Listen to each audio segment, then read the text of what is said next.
Olá, como é que vai você? Tudo bem? Seja bem-vindo aqui ao meu canal. Você sabe que é o seguinte, quando eu coloco o celular desse jeito, é porque eu tenho algo muito importante para falar para você. Normalmente eu dei uma paradinha e aí nessa paradinha eu consigo bater um papo rápido com você sobre algum assunto relevante. E aí você viu, não é?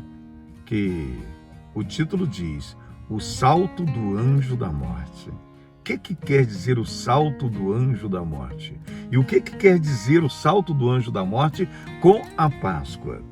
Você vai saber agora nesse vídeo que vai marcar a sua vida. E eu vou dividir esses poucos minutinhos, né? Essa história compactada em poucos minutinhos em 4 profecias diferentes.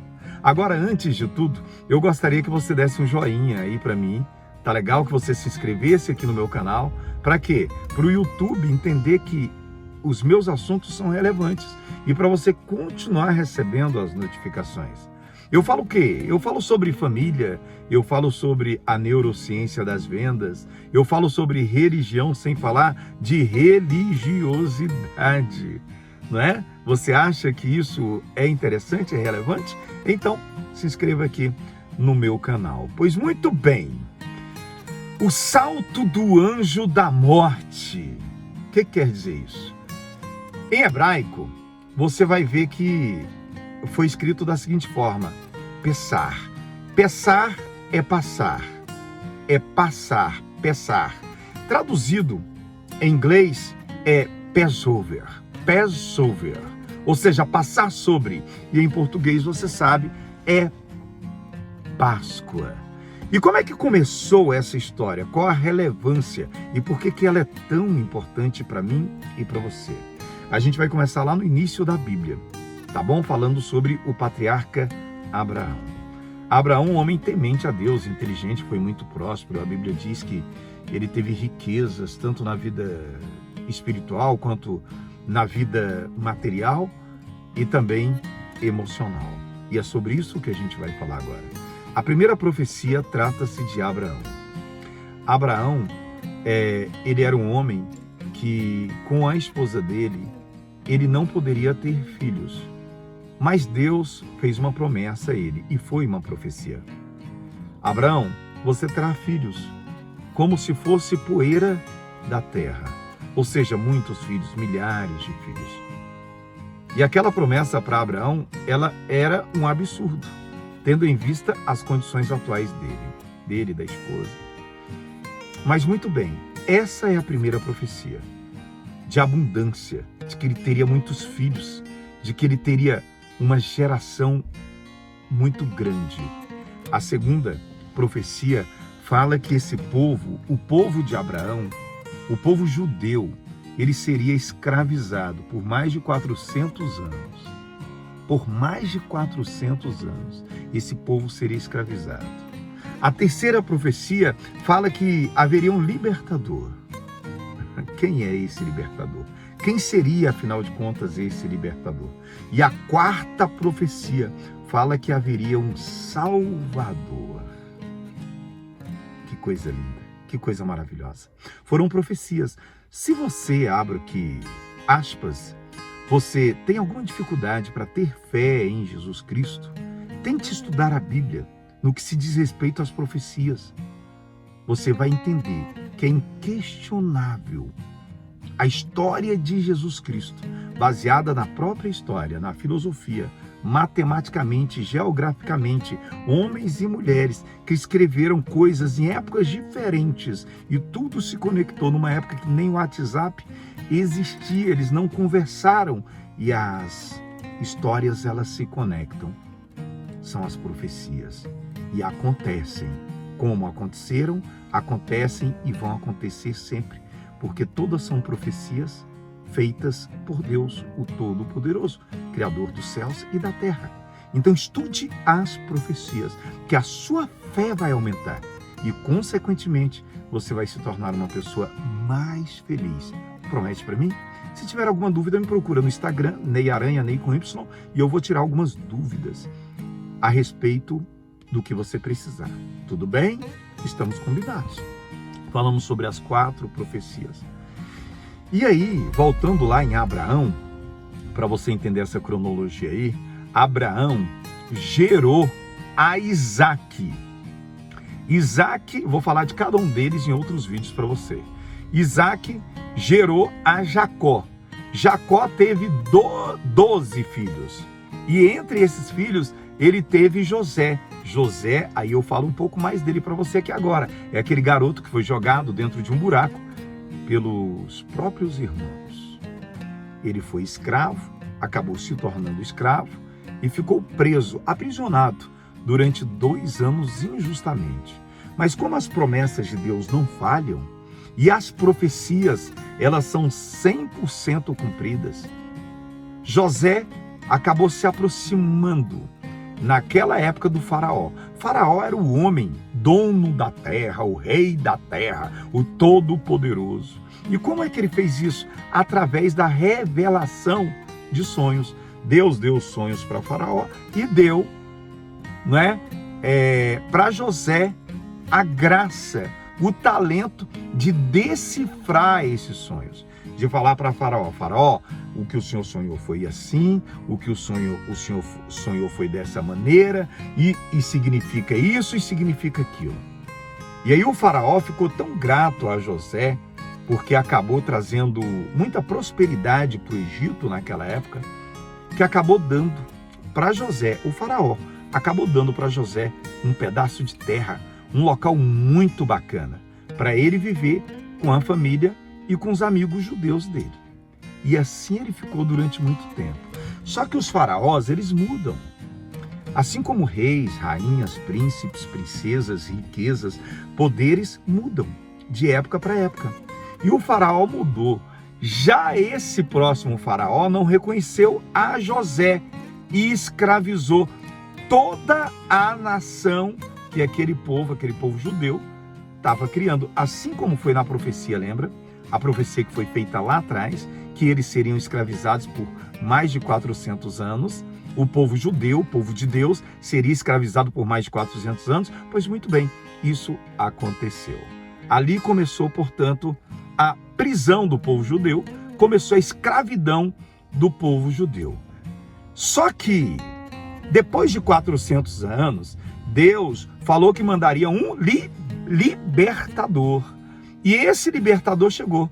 Quem foi? Moisés. Moisés é aquele que abriu o Mar Vermelho. Que incrível. Moisés seria o libertador daquele povo, do povo de Israel. E então, Deus fala assim, vai lá e fala para o faraó, para libertar o meu povo. Ele vai lá e fala, o faraó diz, nananina, que não.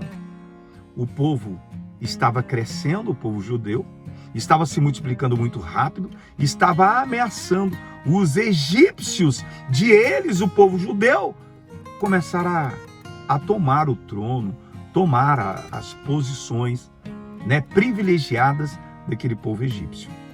Aí foi quando Deus começou a lançar as pragas. Foram 10 pragas, você sabe. Aí teve a praga das rãs, teve a praga dos gafanhotos, teve a praga da água que se transformou em sangue, teve a praga das chagas, onde a pele ficava totalmente cheia de feridas, mas com tudo isso, o faraó não se comoveu e o coração continuou duro. Aí o que Deus fez? Lançou a praga dos primogênitos, para matar os primogênitos, os filhos, todos os filhos primogênitos daquela terra, do Egito. Aí você pensa assim, mas ele também iria matar os filhos do povo judeu? Sim, para matar todos, mas Deus deu uma orientação para o seu povo. Assim como Deus dá a orientação para você e para mim. Falou assim, olha, vocês vão pegar um cordeiro, falando para o povo de Deus. Vão pegar um cordeiro, vocês vão comer a carne do cordeiro, e o sangue do cordeiro, você vai pintar as ombreiras, os portais de suas casas. Aí que começa o Quissar. Aí que começa o Passover. Assim, o anjo da morte, ele irá passar sobre as suas casas e não irá matar os seus filhos primogênitos, os filhos do povo judeu. Aí Deus os orientou em relação a isso. Aí o anjo da morte vinha. Aí Passover. chegava na casa do povo egípcio e matava ali o seu primogênito, não é? Matava o seu primogênito. Mas quando chegava na casa do povo judeu, ele passava, ele saltava. Então o que é a Páscoa? É o salto, é passar sobre. Falei para você anteriormente. Isso é a Páscoa. E Deus ensinou isso para o povo judeu. E depois o povo acaba saindo ali daquela terra, do Egito, da escravidão, vai para o deserto, como você sabe, e ali, no deserto, eles ficam durante 40 anos e cultivando sempre essa cultura, onde, uma vez por ano, toda a família do povo judeu,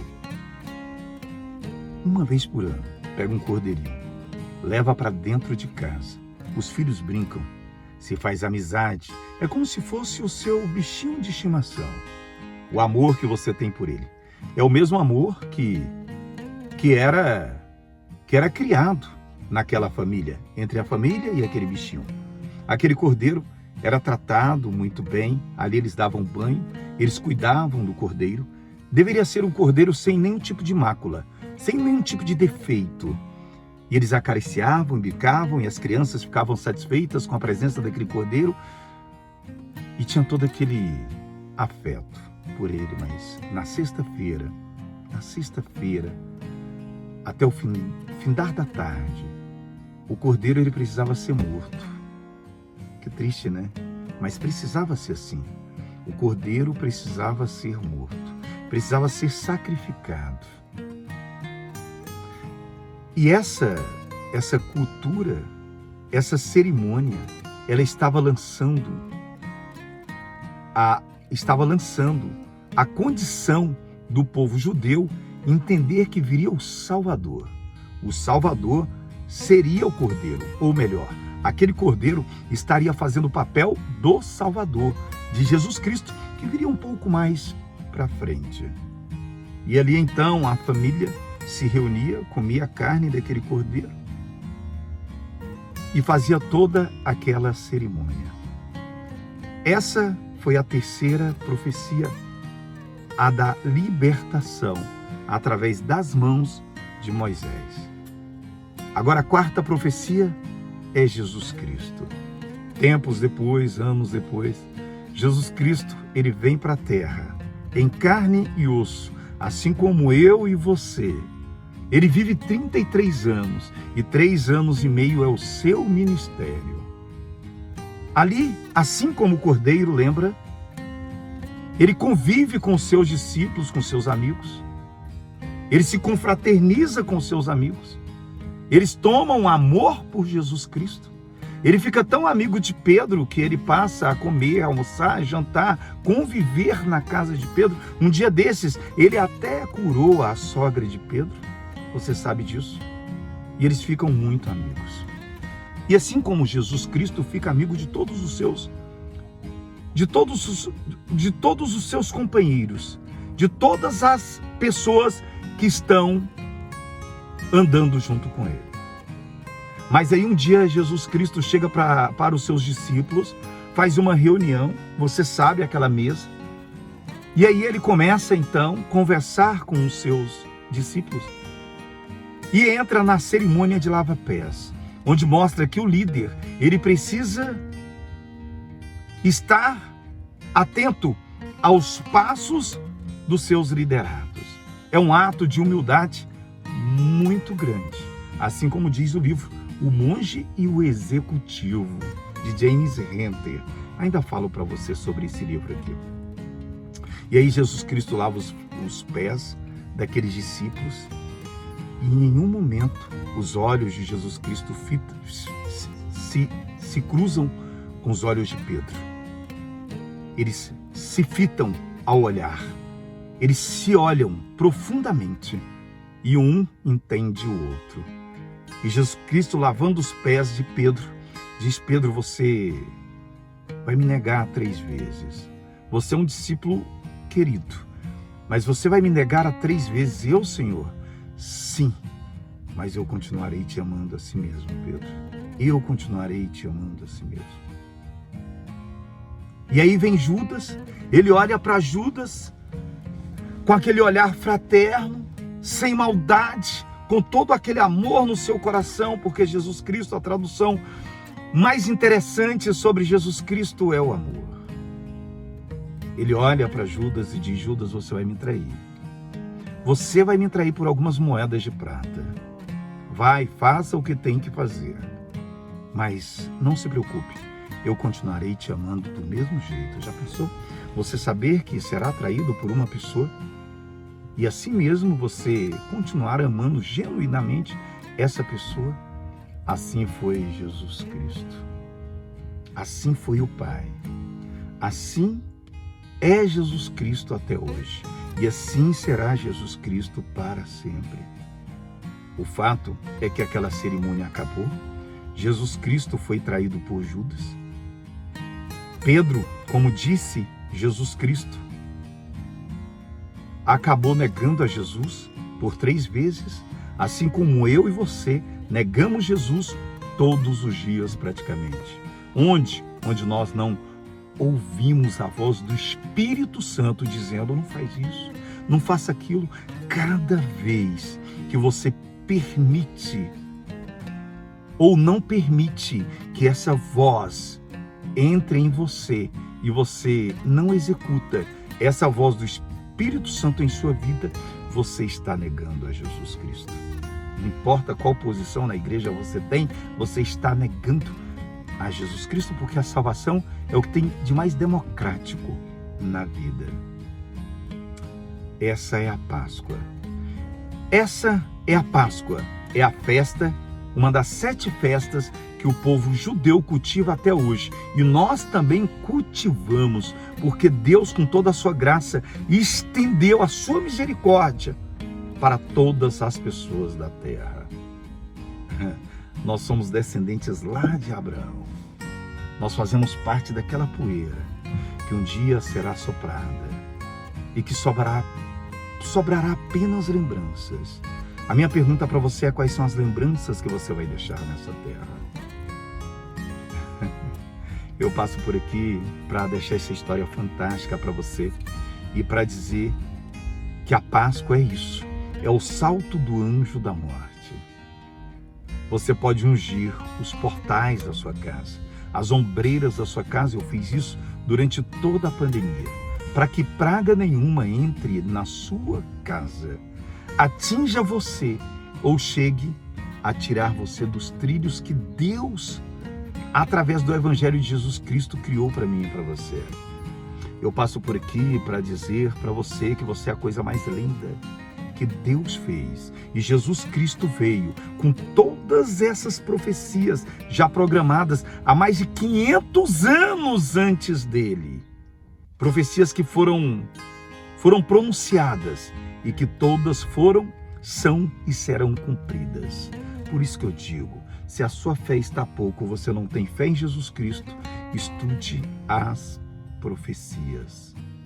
Eu deixo esse vídeo aqui alertando você de que Deus está contigo, mesmo que você tenha perdido o ente querido, mesmo que você esteja sofrendo, mesmo que alguém esteja sofrendo próximo de ti. Compreenda que isso é só carne e que Jesus Cristo vai voltar, assim como ele ressuscitou no sábado. No findar do sábado, ele irá voltar. Jesus Cristo passou um dia inteiro de agonia. Jesus Cristo foi cuspido, humilhado, foi quebrado. Jesus Cristo foi humilhado por pessoas que não eram dignas de lavar os seus pés. Ele se permitiu para salvar a mim e a você. Ainda falo para você melhor sobre a salvação em um dos meus vídeos aqui. Essa é a Páscoa. Esse é o salto do anjo da morte. Passar sobre, que o anjo da morte passe sobre você, sobre a sua casa, e que você tenha conexão direta com o Salvador, Jesus Cristo.